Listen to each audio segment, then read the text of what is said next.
सत्ता गठबन्धनको नेतृत्व गरिरहेको कांग्रेसको 14औं महाधिवेशन शुक्रबारबाट सुरु हुँदैछ। कान्तिपुर समाचारमा आज बारम्बारको गुटगत छलफलपछि पनि उम्मेदवारको टुङ्गो लाग्न नसकेको रिपोर्ट सहित लाइभ अपडेट। बागमती प्रदेशमा गौरवका आयोजनाकै बजेट काटेर मन्त्रालयको भागबण्डा सम्बन्धी विशेष रिपोर्ट। सर्वोच्चको आदेश विपरीत जनप्रतिनिधि नै जग्गा प्लटिङमा व्यस्त बनेको समाचार पनि हुनेछ। नमस्कार, अब मुख्य समाचार। उम्मेदवार छान्न बालुवाटा र चाक्सीबारीमा कांग्रेसको गुटगत बैठक। पौडेल समूहले सभापतिको साझा उम्मेदवार नै दिन सकेन, देउवालाई पदको भागबण्डा मिलाउनै सकस।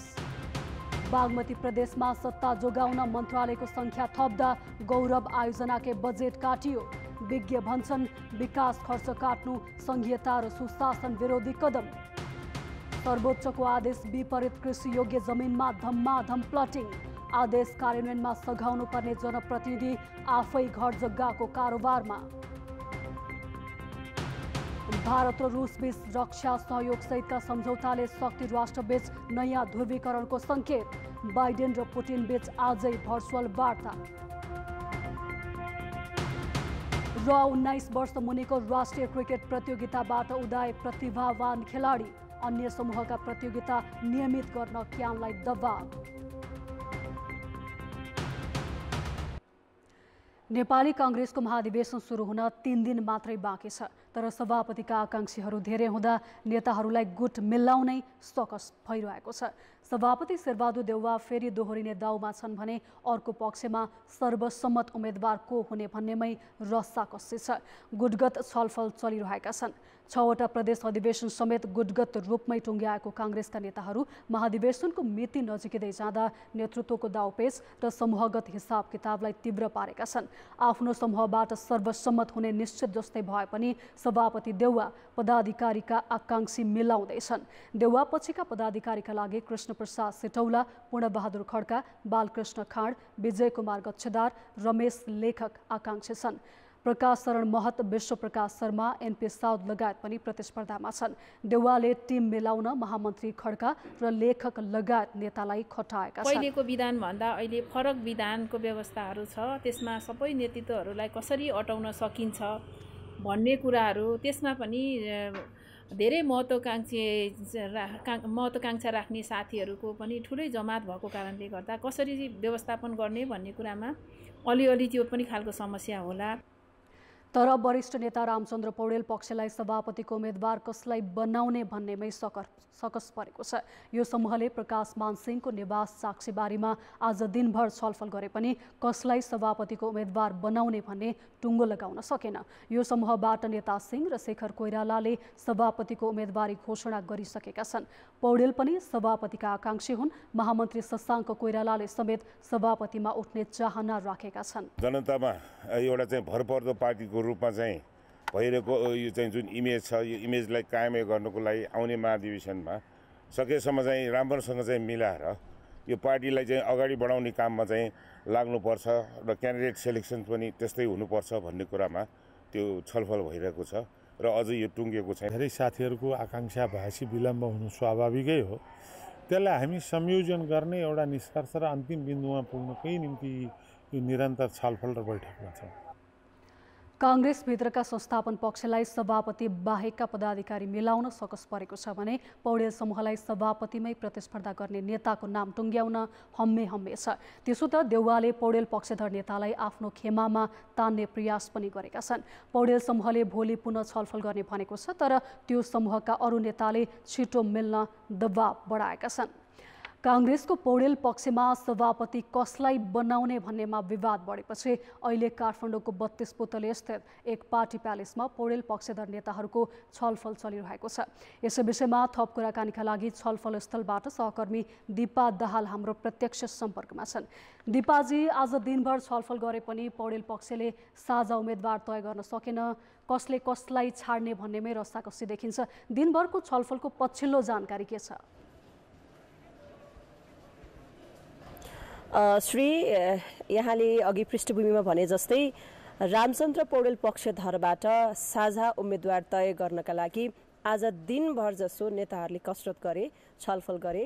धेरैजसो छलफल चाक्सीबारीमा चल्यो र त्यसको लगतै अहिले म 32 पुतलीको अनुपम फुडल्यान्डमा छु, जहाँ जिल्लाका पूर्व सभापतिहरू र वर्तमान सभापतिहरू झन्डै 100 जना सभापतिहरूको यहाँ भेला भइरहेको छ र भेलाले एउटा मात्रै उद्देश्य के राखेको छ भने महाधिवेशन मुखैमा आइरहेका बेला साझा उम्मेदवार तयार नगर्ने हो भने आफ्नो प्रतिष्ठामाथि नै प्रश्न उठ्ने भएकाले साझा उम्मेदवार जसरी पनि तय गर्नुपर्छ र त्यसका लागि खास गरी रामचन्द्र पौडेल पक्षका शीर्ष नेताहरूलाई दबाब दिनुपर्छ भनेर यो उद्देश्यका साथ यो भेला गरिएको छ। भेलामा सहभागी भएका केही नेताहरूसँग मैले कुराकानी गरेको थिएँ यसअगाडि।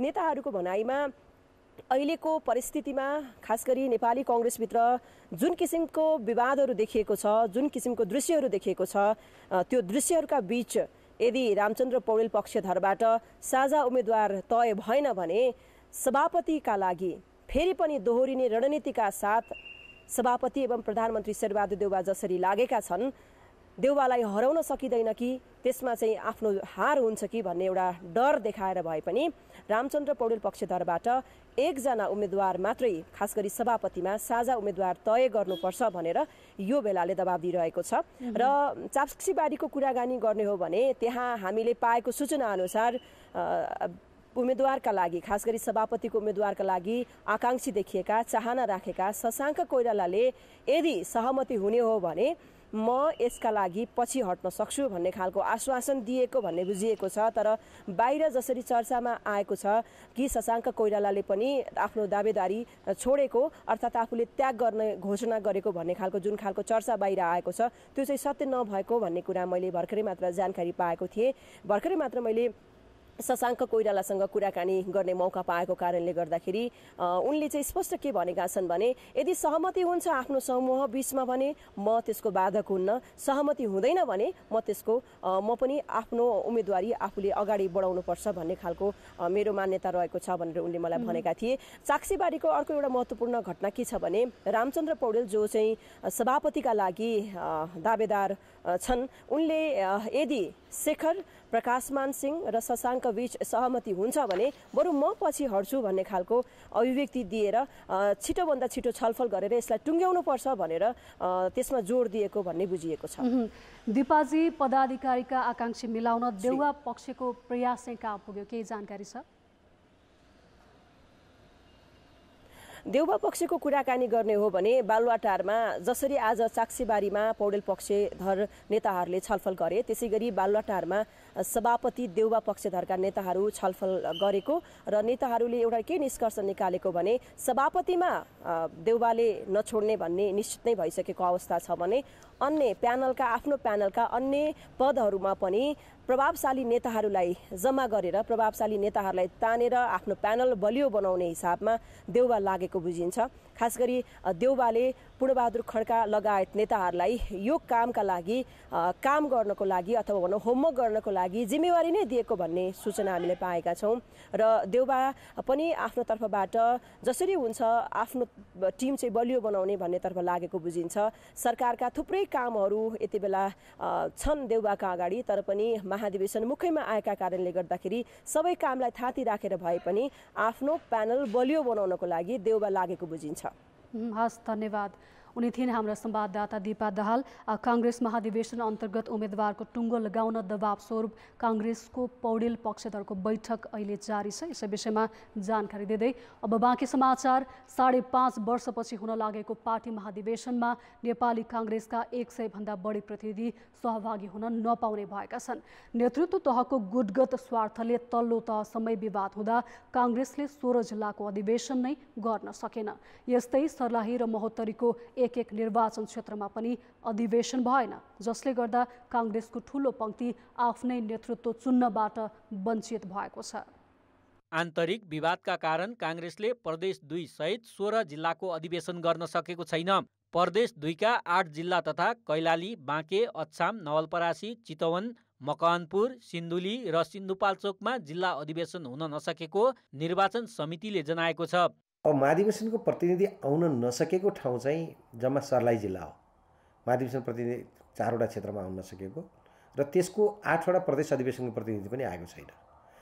प्रदेश अधिवेशनको प्रतिनिधि प्रदेश अधिवेशनको लागि हो। अहिले प्रदेश नम्बर 2 मा प्रदेश अधिवेशन पनि महाधिवेशनभन्दा पहिला हुन सक्ने अवस्था देखिएन। त्यसैले गर्दा त्यो अहिले हाललाई चाहिँ महाधिवेशनसम्म स्थगित भएको छ। सर्लाहीको 3 निर्वाचन क्षेत्रमा आज मतदान भएको छ। सर्लाही र महोत्तरीको 1-1 निर्वाचन क्षेत्रको अधिवेशन भने अब 14औं महाधिवेशनपछि मात्रै हुनेछ। यी 2 निर्वाचन क्षेत्रमा कम्तीमा 50 जनाले महाधिवेशन प्रतिनिधि हुनबाट वञ्चित भए। त्यस्तै 16 जिल्लाको अधिवेशन नहुँदा त्यहाँ चुनिने सभापति पनि महाधिवेशन प्रतिनिधि हुन पाएनन्। जहाँको सन्दर्भमा चाहिँ ढिलाइ भयो होला, क्रियाशील टुङ्ग्याउन ढिलाइ भयो। प्रदेश 2 को सन्दर्भमा त हामी ढिलाइ हुँदै गर्दाखेरि तल कार्यान्वयनको क्रममा ढिलाइ भयो।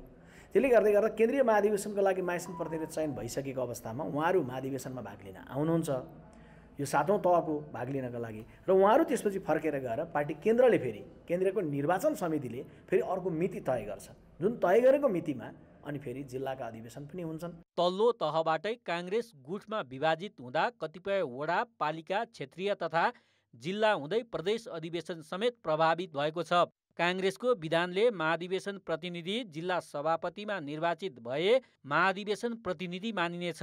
तर विवादका कारण काङ्ग्रेसको 13औं महाधिवेशनमा पनि केही निर्वाचन क्षेत्रमा अधिवेशन हुन सकेको थिएन। अहिले पनि गुटगत स्वार्थले जिल्ला तहका 100 भन्दा धेरै नेता कार्यकर्ता प्रतिनिधि हुनबाटै रोकेर काङ्ग्रेस नेतृत्व महाधिवेशनमा होमिएको छ। कान्तिपुर समाचारका लागि क्यामेरामा विनोद कोजुका साथ दिपा दाहाल र पर्वतराज घिमिरे, काठमाडौँ। नेतृत्वका आकांक्षी धेरै भएपछि कांग्रेसका शीर्ष नेताहरू सहमतिमा पुग्न नसकिरहेका बेला पदाधिकारीमा भने पछिल्लो पुस्ताको दाबी बढ्ने देखिएको छ। महामन्त्री र सहमहामन्त्रीमा तेस्रो पुस्ताका नेताहरूले एकपछि अर्को गर्दै उम्मेदवारी घोषणा गरिरहेका छन्। आकांक्षी धेरै भए पनि केही नयाँ अनुहार पदाधिकारीमा चुनिने निश्चित जस्तै देखिन्छ। 14औं महाधिवेशनमा महामन्त्री पदका लागि युवा पुस्ताका 3 नेताले आफ्नो दाबी प्रस्तुत गरिसकेका छन्। 13औं महाधिवेशनमै महामन्त्रीको उम्मेद्वार बनेका केन्द्रीय सदस्य गगन थापाले महामन्त्रीमै उठ्ने घोषणा गरेका छन्। पार्टी प्रवक्ता विश्वप्रकाश शर्मा र केन्द्रीय सदस्य प्रदीप पौडेल पनि महामन्त्रीकै दावेदार हुन्। काङ्ग्रेसले 2 महामन्त्री महाधिवेशनबाट निर्वाचित हुने व्यवस्था गरेको छ। मूल रूपमा काङ्ग्रेसमा देखिएको 2 धार मध्ये कुनै एकमा पर्दा यी 3 आकांक्षी मध्येबाट कम्तीमा एकले महामन्त्री जित्ने सम्भावना बलियो भएको छ। नेपाली काङ्ग्रेसको केन्द्रीय राजनीतिमा थापा, शर्मा र पौडेलले युवा पुस्ताको प्रतिनिधित्व पनि गर्दछन्। केन्द्रीय राजनीतिमा युवाहरूको प्रवेश धमाकेदार हुँदैछ, धमाकेदार। तर पहिलो पद अर्थात् सभापतिमा हुनेवाला छैन, यो बुझे हुन्छ। महामन्त्रीमा थुप्रै दावेदार छन् हैन। सभापतिको लागि चाहिँ अहिले युवाहरू चाहिँ अगाडि आइरहेको अवस्था एउटा पनि होइन। यता 8 सहमहामन्त्री पदका लागि पनि नेताहरूले धमाधम उम्मेदवारी घोषणा गरिरहेका छन्। 15 भन्दा बढी आकांक्षित देखिए पनि सहमहामन्त्रीमा अहिलेसम्म जीवन बहादुर साई, बद्री पाण्डे र जीवन परियारले उम्मेदवारी घोषणा गरेका छन्। उनीहरू पनि पछिल्लो पुस्ताका हुन्। त्यसो त पदाधिकारीका आकांक्षी धेरैले समीकरण प्रष्ट नभएकाले मुख खोलेका छैनन्। कतिपय पर्खर हेरको स्थितिमा छन्। अहिले पदाधिकारीहरूको चाप पनि बढा छ। पुरानो पुस्ता छाड्न खोजिराखेको छैन। नयाँ पुस्ता चाहिँ अवसर पाउनुपर्छ। हामीले पनि विशेष गरेर निर्णायक तहसम्मै हाम्रो पहुँच हुनुपर्छ भन्ने अपेक्षा लिएर चाहिँ हिँडिराखेको अवस्था छ। नेपाली काङ्ग्रेसको विधान अनुसार यसपटकदेखि समावेशी समूह अन्तर्गत खस आर्य, महिला, थारू, आदिवासी जनजाति, दलित, मधेसी, मुस्लिम र पिछडिएको क्षेत्रबाट 1-1 जना सहमहामन्त्री चुन्नुपर्ने हुन्छ। यस हिसाबले काङ्ग्रेसको 14औं महाधिवेशनबाट पछिल्लो पुस्ताका थुप्रै नेताहरू पदाधिकारीमा अटाउनेछन्। कोषाध्यक्षमा भने मनोनित गर्ने व्यवस्था गरिएको छ। काङ्ग्रेसले 14औं महाधिवेशनबाट 14 पदाधिकारी सहित 169 सदस्यीय केन्द्रीय कार्य समिति चयन गर्नेछ। कान्तिपुर समाचारका लागि क्यामेरामा राजेन्द्र श्रेष्ठका साथ बाबुराम तिमिलसिना, काठमाडौँ। नेपाल बार एसोसिएसनले प्रमुख प्रतिपक्षी दल नेकपा एमालेका अध्यक्ष केपी शर्मा ओलीसँग भेटेर प्रधान न्यायाधीश चोलेन्द्र शमशेर जबरालाई महाभियोग लगाएर हटाउन आग्रह गरेको छ। ओलीले भने जबरालाई हटाएर मात्रै न्यायालयको समस्या समाधान नहुने भन्दै एमाले महाभियोगको पक्षमा नरहेको जवाफ दिएका छन्। अध्यक्ष ओलीलाई भेट्न उनकै निवास बालकोट पुगेका कानुन व्यवसायीले जबराले संवैधानिक प्रक्रियाबाटै हट्छु भनेकाले महाभियोग अघि बढाएर सहयोग गर्न आग्रह गरे। न्यायालय अहिले गम्भीर सङ्कटमा परेको भन्दै बारका प्रतिनिधिले त्यसबाट बाहिर ल्याउन सघाउन आग्रह गरेका हुन्।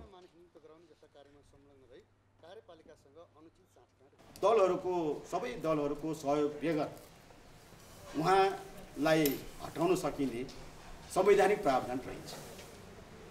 दलहरू सबैको 2/3 मेजोरिटी भनेको चाहिँ सबै नमिलिकन हुन नसक्ने स्थिति रहेछ।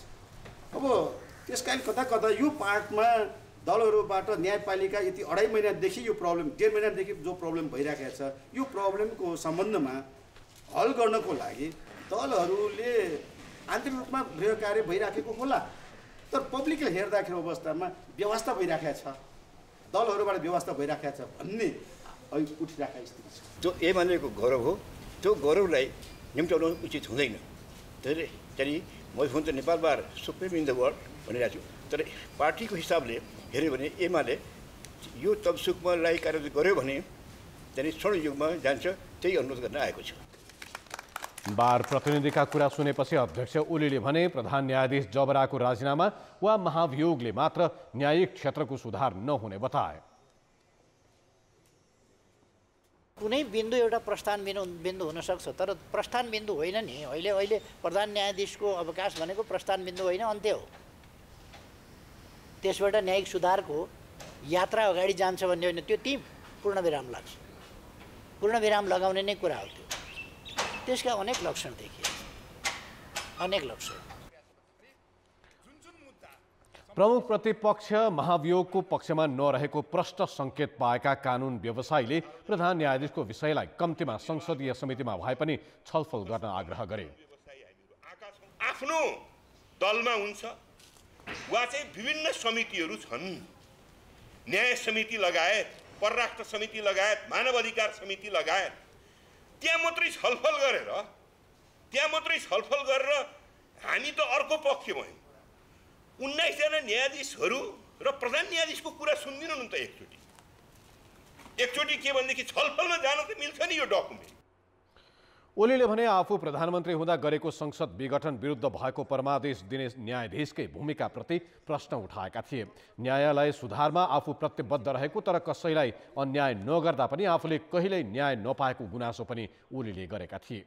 बागमती प्रदेश सरकारले बजेट अभाव देखाउँदै गौरवका आयोजनालाई प्राथमिकताबाट हटाएको छ, तर दलीय भागभण्डा मिलाउन मन्त्रालयको सङ्ख्या भने झन्डै दोब्बर पारिएको छ।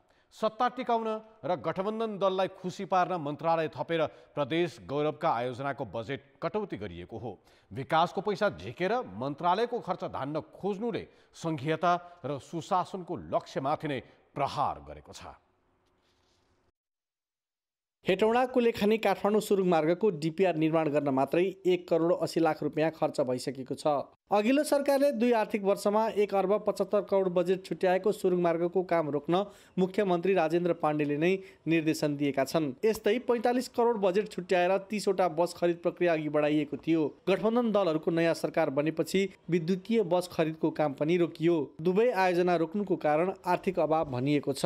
70 करोड 50 करोड राख्ने भने त्यो सुरुङ मार्गको नाममा मान्छेलाई झुक्याउने काम मात्रै हुन्छ। हामी सुरुङ मार्ग बनाउँदैछौँ भनेर झुक्याउने काम मात्रै हुन्छ। बजेटको सुनिश्चितता नभएसम्म त्यो 18 अर्ब काम सम्पन्न गर्दासम्म मलाई लाग्छ त्यो 24-25 अर्ब पुग्छ मामुली पनि। तर राजनीतिक भाग पुर्याउन सरकारले शनिबार मात्रै मन्त्रालय सङ्ख्या फुटाएर 14 पुर्याएको छ। मनलाग्दी मन्त्रालय थपेर प्रशासनिक खर्च बढाउन बजेट हुने तर गौरवका आयोजना भनेर आफैले अघि बढाएका विकासका काम रोक्ने बागमती प्रदेश सरकारको कदमले संहितामाथि नै खिल्ली उडाएको छ। जनताका घर आँगनका समस्यालाई व्यवस्था गर्ने अनि आफ्नो सत्ता टिकाइराख्ने प्रवृत्ति अहिलेको राजनीतिमा देखियो, जसले चाहिँ राजनीतिक अलोकतान्त्रिक चरित्र र जनताप्रति जनताको समस्याप्रति बेखबर हुने चरित्रलाई चाहिँ उदाङ्गो पारेको छ। अघिल्लो आर्थिक वर्षमा सरकारका 7 मन्त्रीको तलब सुविधा मात्रै 1 करोड 68 लाख रुपियाँ खर्च भएको छ। इन्धनका लागि 13,70,000 र अन्य सुविधाका लागि 11 लाख रुपियाँ खर्च भएको छ। मन्त्रालयको समग्र खर्च हेर्ने हो भने मासिक 2 करोड 88 लाख रुपियाँसम्म छ। त्यसबाहेक अन्य प्रशासनिक व्यवहार त छँदैछ।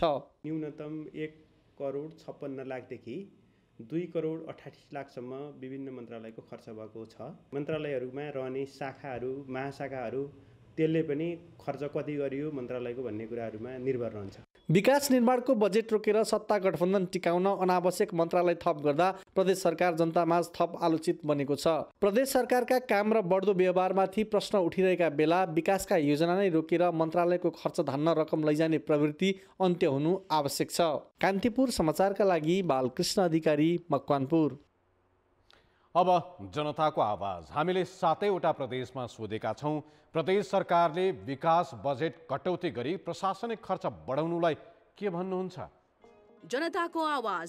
यो त अनुचित हो, उनीहरूको आफ्नो लागि मात्रै गरेको छ। देश विकासका लागि गर्नुपर्ने हो। उहाँहरूले राजनीतिक दलहरूले आफ्ना नेता कार्यकर्ताहरूलाई भाग पुर्याउने जस्तो मात्रै लाग्छ मलाई। विकासको बजेटहरू जम्मै प्रशासनिक खर्चमा मात्रै लगाएर जनताहरू दिनदिनै बाहिर विदेशतिर पलायन भइरहेका छन्। त्यसले चाहिँ अझै कामलाई चाहिँ तीव्रता दिन्छ। प्रशासनिक खर्चलाई घटाएर स्थानीय स्तरमै रोजगारीको अवस्था सिर्जना गर्न आवश्यक छ। तालिम गोष्ठीहरू हिँडेर चाहिँ नि सरकारी कर्मचारी प्रतिनिधिहरूले चाहिँ काम भ्याएको देखिन्छ। विकास खर्चलाई बढाउन सकेको भए अहिलेको सरकारबाट धेरै नै उन्नति हुन्थ्यो। मन्त्रालय बढाउने, मन्त्रालयमा चाहिँ मन्त्रीहरूलाई गाडी किन्ने, सचिवहरूलाई गाडी किन्ने, यो चाहिँ ठिक भएन। प्रशासनिक खर्च बढाउनु भनेको देशमा भ्रष्टाचार मौलाउनु। यसले विकास निर्माणका कामहरूमा असर गर्छ। कार्यकर्ताहरूलाई पालन पोषण गर्नु हो। कर्मचारी तन्त्र हावी हुन्छ र भ्रष्टाचार मौलाउँछ। व्यक्तिलाई उकास्ने मात्रै काम भयो। बस्न नपाउने, खाना नपाउने मान्छेहरूलाई एउटा घाँस कपास होइन त्यहाँ एउटा चाहिँ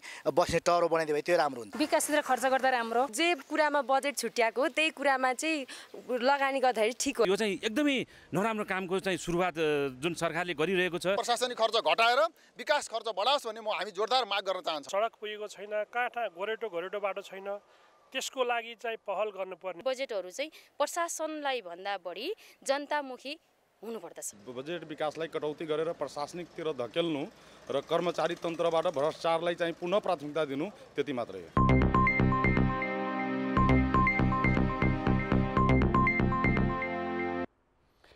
खेतीयोग्य जमिनको मनपरी प्लटिङ रोकेर भूमि व्यवस्था सम्बन्धी छुट्टै कानुन बनाउन भन्दै 4 वर्ष अघि व्यावसायिक किता कार्ड बन्द गरिएको थियो। तर त्यो बीचमा सरकारले नयाँ कानुन बनाए पनि कार्यान्वयनमा अझै ल्याएको छैन। बरु गत वर्ष पूर्ण कानुन नबन्दै सरकारले नै जग्गा प्लटिङ फुकुवा गरिदिएपछि सर्वोच्च अदालतले रोकेको थियो। तर देशैभर सहर र राजमार्गसँग जोडिएको कृषि योग्य जमिन समेत अहिले धमाधम प्लटिङ भइरहेको छ। घडेरीका रूपमा जग्गा टुक्र्याएर पोल ठड्याइएको यो ठाउँ मोरङको सुन्दर हरैचा नगरपालिका 9 हो। लहलह खेती फल्ने यो ठाउँको जमिन प्लटिङ गरेर एकता बस्तीका नाममा दर्जनौं घडेरी तयार पारिएको छ। अन्न भण्डार तराईको धेरै जमिन प्लटिङले मासिँदैछ। देशैभरका सहरी र राजमार्ग क्षेत्रकै स्थिति यस्तै छ। सबैभन्दा ठुलो समस्या के सिर्जना भएको छ भन्दाखेरि आबादी जग्गा जस्तो खेतीपातीको जग्गा मासिएको छ र एकीकृत बस्ती बचाउने उद्देश्यले पनि प्लटिङ नगरिएका कारणले र एउटा मुनाफा कमाउने मात्रै उद्देश्य भएका कारणले गर्दाखेरि अहिले यो क्षेत्रमा चाहिँ निकै ठुलो चुनौती समस्या थपिएको जस्तो। तरकारीको भाउ बढेको छ, अब खाद्यान्नको भाउ पनि बढेको छ। यसको असर चाहिँ हामी गृहिणीहरूलाई भान्सासम्म असर परेको छ। सर्वोच्चको आदेश अनुसार व्यावसायिक रूपमा अहिले कतै पनि जग्गाको खण्डीकरण गर्न पाइँदैन। सरकारले ल्याएको भू उपयोग सम्बन्धी ऐन पनि कार्यान्वयनमा आउनै बाँकी छ। तर घर जग्गा कारोबारीले कृषि, आवासीय, औद्योगिक वा व्यावसायिक जमिनलाई जथाभावी प्लटिङ गरिरहेका छन्। मालपोत कार्यालयले आफ्नै ओपिनियनले किताकाट गर्ने भन्दा पनि अब जुन जग्गाका मालिकहरू, जग्गाका धनीहरू, पब्लिक भनौँ न, पब्लिक चाहिँ अदालतमा गएर चाहिँ मेरो चाहिँ आफ्नो सम्पत्तिको चाहिँ उपभोग गर्नको लागि भनेर संविधान प्रदत्त कुराहरूलाई उल्लेख गर्दै उनीहरू अदालत जान्छन्। अदालतबाट चाहिँ एउटा प्रक्रियाबाट, न्यायिक प्रक्रियाबाट फैसला गरेर उनीहरू आइसकेपछि त्यसलाई हामीले रोक्न सक्ने अवस्था हुँदैन एउटा कुरो।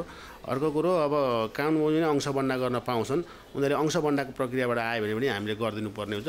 2074 साल साउन 26 गते तत्कालीन भूमि व्यवस्था मन्त्री गोपाल दैतले मन्त्रीस्तरीय निर्णयबाट जथाभावी किताकाटमा रोक लगाएका थिए। त्यसबेला पनि अंशबन्डाको कागजात मिलाउने, मुद्दा हाल्ने जस्ता काम गरेर किताकाट र नामसारी चलिरहेको थियो। त्यो बीचमा नयाँ ऐन बन्यो, तर कार्यान्वयनमा ल्याउने नियमावली तयार नै नगरी 2077 साल भाद्र 18 गते तत्कालीन भूमि व्यवस्था मन्त्री पद्मा अर्यालको पालामा खण्डीकरण फुकुवा गरियो। सर्वोच्च अदालतले मङ्सिर 27 गते उक्त निर्णय कार्यान्वयन नगर्न अन्तरिम आदेश दियो। तर पनि जमिन टुक्रा पार्ने क्रम रोकिएन। जनप्रतिनिधिदेखि कर्मचारीसम्मको मिलेमतोमा खेतीयोग्य जमिन मात्र होइन, जलाधार क्षेत्र समेत डोजर लगाएर घडेरी बनाउने काम भइरहेको छ। कृषि योग्य जग्गामा आफू खुसी, आफूलाई मन लाग्दो किसिमले जहाँ जे मन लाग्यो त्यही गर्ने कुरो र जसरी मन लाग्यो त्यसरी कित्ता काट गर्ने विषय चाहिँ योभन्दा पहिला पनि रोकिएको थियो, अहिले पनि रोकिएको छ। यदि त्यसरी भएको छ भने हाम्रो विभागहरूले अनुगमन गरिरहेको छ, मन्त्रालयबाट हामीले पनि अनुगमन गरिरहेका छौँ र त्यो चाहिँ त्यसमा निषेध गरिएको छ र त्यो चाहिँ हुनु हुँदैन।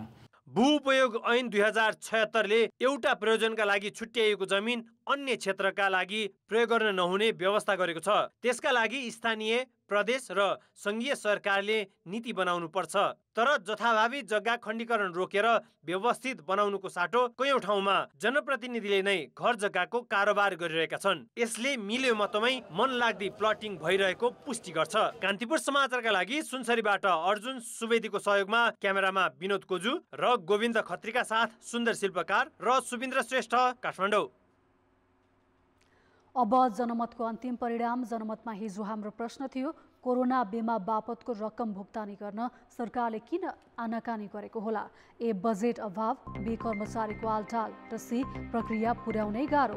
जनमतको अन्तिम परिणाम यस्तो छ, ए बजेट अभावमा 34%, बी कर्मचारीको आलटालमा 53% र सी प्रक्रिया पुर्याउनै गाह्रोमा 13%।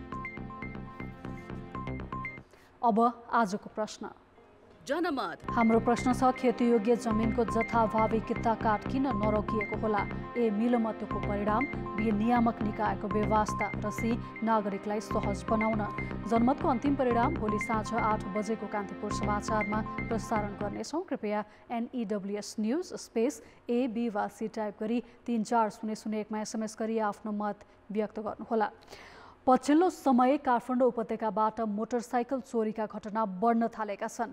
चोरिएका मोटरसाइकलमा नयाँ नम्बर प्लेट राख्ने र इन्जिन समेत फेरेर चलाउने गरेको पाइएको छ, जसले गर्दा प्रहरीलाई चोर र चोरिएका मोटरसाइकल समात्न गाह्रो हुने गरेको छ। काठमाडौँका अस्मिन्द्र कुमार थापाको मोटरसाइकल बबरमहल स्थित जिल्ला अदालतको गेट अगाडिबाट आइतबार दिउँसो चोरी भयो। पार्किङमा राखेको 20 मिनेटमै मोटरसाइकल चोरी भएपछि थापाले तत्कालै प्रहरीको कन्ट्रोलमा जानकारी दिए र प्रहरी कार्यालयमा निवेदन पनि दिए। चोरी भएको तेस्रो दिनमा प्रहरीले मोटरसाइकल सहित चोरलाई कीर्तिपुरबाट पक्राउ गर्यो। मैले यो चाहिँ त्यही दिन आएर कन्ट्रोललाई फोन गरेँ अनि उसमा वृत्तमा गएर मैले निवेदन दिएँ। यहाँ आएर निवेदन दिएँ र यहाँ प्रहरीहरूसँग चाहिँ अलि सक्रियता देखाउनु पर्यो, यो पक्रिनु पर्यो भन्ने हिसाबले गर्दा जे होस् हाम्रो देशमा पनि प्रहरीहरूले चाह्यो भने यस्ता चोरहरूलाई चाहिँ समातेर ल्याएर सजाय गर्न सक्दो रहेछन् भन्ने कुरा चाहिँ प्रमाणित भयो। पछिल्ला दिनमा काठमाडौँ उपत्यकाबाट मोटरसाइकल चोरीका घटना बढ्न थालेका छन्। महानगरीय ट्राफिक प्रहरी महाशाखाका अनुसार दिनहुँ सरदर 3वटा मोटरसाइकल चोरी हुने गरेका छन्। महाशाखाका अनुसार चालु आर्थिक वर्षको 5 महिनामा 556वटा मोटरसाइकल चोरी भएका छन्। गत वर्ष 1356वटा मोटरसाइकल हराएको निवेदन परेका थिए। चोरिएका सबै मोटरसाइकल फेला पर्दैनन्। चालु आर्थिक वर्षमा 170वटा र गत वर्ष 330वटा मोटरसाइकल फेला पारेर प्रहरीले सवारी धनीलाई जिम्मा दियो। चोरिएका मोटरसाइकलमा नम्बर प्लेट फेर्ने, इन्जिन र अन्य पार्ट पुर्जा नै फेर्ने गरेको पाइएको छ। यसरी चोरिएका मोटरसाइकल उपत्यका बाहिरका जिल्लाका ग्रामीण क्षेत्रमा पुर्याएर बिक्री गर्ने गरेका छन्। 7वटा चोरिएका मोटरसाइकल सहित 7 जनालाई काठमाडौँका विभिन्न स्थानबाट पक्राउ गरी मङ्गलबार सार्वजनिक गरिएको छ। मोटरसाइकल चोरिसकेपछि अधिकांश उहाँहरूको अथवा चोर्ने व्यक्तिहरूको मोडस अपरेन्डी हेर्दाखेरि जस्तो नम्बर प्लेट चेन्ज गरिदिने, त्यसै गरी एउटा कम्पनीको सामान अर्को कम्पनीमा हालिदिने, अनि त्यसपछि कुनै ठाउँमा त जस्तो इन्जिन नै चेन्ज गरेर अथवा इन्जिन नै डिसेम्बल गरेर अन्य प्रयोजनमा प्रयोग गर्ने किसिमको पनि ठाउँमा देखिएको छ। र अहिलेसम्म हाम्रो काठमाडौँ भ्यालीमा आर्थिक वर्ष 2078-79मा जम्मा 563वटा बाइकहरू हराएको छ। त्यसमा हामीले लगभग 215वटा बाइकहरू हामीले बरामद गरिसकेका छौँ। चोरी भएका मोटरसाइकल मध्ये 80% फेला पारेर चोरलाई कारबाही गरिएको महानगरीय ट्राफिक प्रहरी महाशाखाको तथ्याङ्क छ। मोटरसाइकल चोरी हुन नदिन कानुनमा कराइका साथै सवारी धनी पनि सचेत हुनुपर्ने निष्कर्ष प्रहरीको छ। कान्तिपुर समाचारका लागि क्यामेरामा रूपौ कोइरालाका साथ नारायण किलम्बु, काठमाडौँ। अर्थ र विकास। नेपालमा 3 वर्षको अवधिमा चरा र जङ्गली जनावरको ठक्करबाट 200 पटक हवाई जोखिम भएको एक अध्ययनले देखाएको छ। विमानस्थल वरपर सरसफाइको अभाव, घाँसे मैदान व्यवस्थापनमा भएको बेवास्ता, मासु पसल र रेस्टुरेन्टको व्यवस्थापन नगरिँदा जोखिम बढेको निजी क्षेत्रका हवाई सेवा प्रदायकहरूको संस्थाले गरेको एक अध्ययनले देखाएको हो। अन्तर्राष्ट्रिय नागरिक उड्डयन दिवसको अवसरमा पर्यटन मन्त्रालयले गरेको कार्यक्रममा निजी हवाई सेवा प्रदायक र सरकारवालाले उड्डयन सुरक्षामा हेलचक्राइ नगर्न सुझाएका थिए। 2015 कसैको नि दोष भयो, नेचरले गर्यो, के भयो होला, क्रास भयो, 17-18 जना मान्छे भित्र जानु भएर आगो खरानी हुनु पर्यो, ठुलो क्षति भयो। खेलकुद समाचार। नमस्कार, कान्तिपुर खेलकुद समाचारमा स्वागत छ। नेपाली क्रिकेटमा 7 वर्षसम्म अन्डर 19 प्रतियोगिता नहुँदा त्यसको प्रत्यक्ष मार खेलाडीमा पर्यो। उमेर समूह र राष्ट्रिय टिमबीच पनि निकै ग्याप देखियो। तर यसै साता काठमाडौँमा सम्पन्न अन्डर 19 राष्ट्रिय क्रिकेट प्रतियोगिताले नयाँ प्रतिभावान खेलाडी त जन्माएको छ नै, राष्ट्रिय टिमलाई बलियो बनाउन समेत सहयोग पुगेको छ। नेपाल क्रिकेट सङ्घ क्यानले अन्तर्राष्ट्रिय प्रतियोगिताका लागि ट्यालेन्ट हन्ट मार्फत खेलाडी छनौट गर्दै आएको थियो। उमेर समूहका प्रतियोगिता नहुँदा युवा खेलाडीले आफ्नो प्रतिभा देखाउने अवसर नै पाएनन्। 7 वर्षपछि बल्ल 19 वर्ष मुनिको राष्ट्रिय क्रिकेट प्रतियोगिता आयोजना भएपछि 7 प्रदेशले प्रतिस्पर्धा गरे। प्रतिस्पर्धात्मक बनेको प्रतियोगिताबाट नयाँ खेलाडीको आगमन भएको छ। यसले युवा खेलाडीलाई केही हदसम्म भए पनि राहत मिलेको छ। फ्युचर यहीँदेखि स्टार्ट हुन्छ होइन नेपाल क्रिकेटको, जबसम्म 23 आउँदैन। भनौँ न 19 नेसनल्स एउटा एकदमै राम्रो टुर्नामेन्ट थियो सबै प्लेयर्सहरूको लागि, जसले यो नेपाल क्रिकेटको सपना हेरिरहेछ। अन्डर 19 लेभलमा यस्ता टुर्नामेन्टहरू भइराख्नु नै पर्छ होइन। र झन् अहिलेको जुन लिग म्याचेसहरू गराउनु भयो होइन, एउटा प्लेयरको लागि एकदमै राम्रो यो अपर्च्युनिटी मानिन्छ होइन। र एकदमै खुसी पनि छौँ यो टुर्नामेन्ट गराएको देखेर। 19 वर्ष मुनिको क्रिकेट प्रतियोगिताले थुप्रै नयाँ क्षमतावान खेलाडी जन्माएको छ। राष्ट्रिय क्रिकेट टिमलाई बलियो पार्न यो प्रतियोगितालाई निरन्तरता दिन अब अनिवार्य भइसकेको छ भने 23 वर्ष मुनिको क्रिकेट प्रतियोगिता पनि आयोजना गर्नुपर्ने थप दबाव क्यानको काँधमा छ। यो 19 त हुनु नै पर्छ होइन। नेपालको क्रिकेटको चाहिँ नि क्रिकेटको दिगो विकास गर्ने भने होइन, यो 19 को साथसाथमा बिचमा एउटा च्यानल अझ हुनुपर्छ। लाइक मैले भन्न खोजेको 23 को एउटा चाहिँ नि हामीले टुर्नामेन्ट चाहिँ नि अर्गनाइज गर्नै पर्छ क्रिकेट सङ्घले। मेरो एउटा सुझाव हो नेपाल क्रिकेट सङ्घलाई, किन भन्दाखेरि यति केटाहरू हामीले अहिले 19 मा देखेका छौँ प्रतिभावान खेलाडीहरू। त्यो भएपछि के हुन्छ भने एउटा हाम्रो बेन्च स्ट्रेन्थ अलिकति फराकिलो हुन्छ। 23 को हामीले बनाउँछौँ भने अहिले बिचमा लगभग 19 भन्दा माथिका थुप्रै केटाहरू खेल्न नपाएर बसिरहेको अवस्था छ नि त होइन। कि त सिनियर टिमबाट खेल्नु पर्यो कि 19 मा, बिचमा त पुरा टोटली ग्याप छ नि त। अहिलेको जुन अहिले ट्यालेन्टसिप देखिएर होइन, अब हामीले चाहिँ चाँडै नै यो अन्डर 19 सकिने बित्तिकै पुरुष टिम पनि सकिने बित्तिकै हाम्रो योजनागत हामीले चाहिँ एउटा बेन्च बनाउने तयारीमा लागेछौँ। जुन अहिले अब तयारीमा अब सोच बनाएको छौँ। अध्यक्षजीले पनि प्रशान्तजीले पनि हामी सबैजना क्यानका साथीहरू चाहिँ एउटा 23 को चाहिँ एउटा बेन्च भोलिको दिन सिनियर टिमबाट पनि अपडाउन गर्ने र अन्डर 19लाई बुस्टअप गर्ने। अन्डर 19बाट जुन कति वर्षदेखिबाट तपाईँले हेर्नु होला अन्डर 19 एउटा ग्याप टिममा पर्ने बित्तिकै कतिपय खेलाडीहरू हराइसकेको थियो र त्यसको लागि एउटा बेन्च हामीले तयारी गर्ने अवस्थामा लागेको। नेपाल क्रिकेट सङ्घ क्यानले 19 वर्ष मुनिको उमेर समूहको प्रतियोगिता आयोजना गरेर युवा प्रतिभालाई समेट्नु राम्रो पक्ष हो। तर बढी उमेरका खेलाडीलाई समेत प्रतियोगितामा खेलाएको आरोपले क्यानलाई थप आलोचित बनाएको छ। खेलाडीको उमेर हदबन्दी सम्बन्धमा कडा निगरानी गर्नुका साथै उपयुक्त संयन्त्र अपनाउनु पर्ने समेत देखिन्छ। कान्तिपुर समाचारका लागि क्यामेरामा राजेन्द्र महर्जनका साथ प्रदीप लेखी, काठमाडौँ। कान्तिपुर खेलकुद समाचार अहिलेलाई यति नै। कान्तिपुर समाचार अहिलेलाई सकियो। कान्तिपुर टेलिभिजन हेर्दै गर्नुहोला। नमस्ते।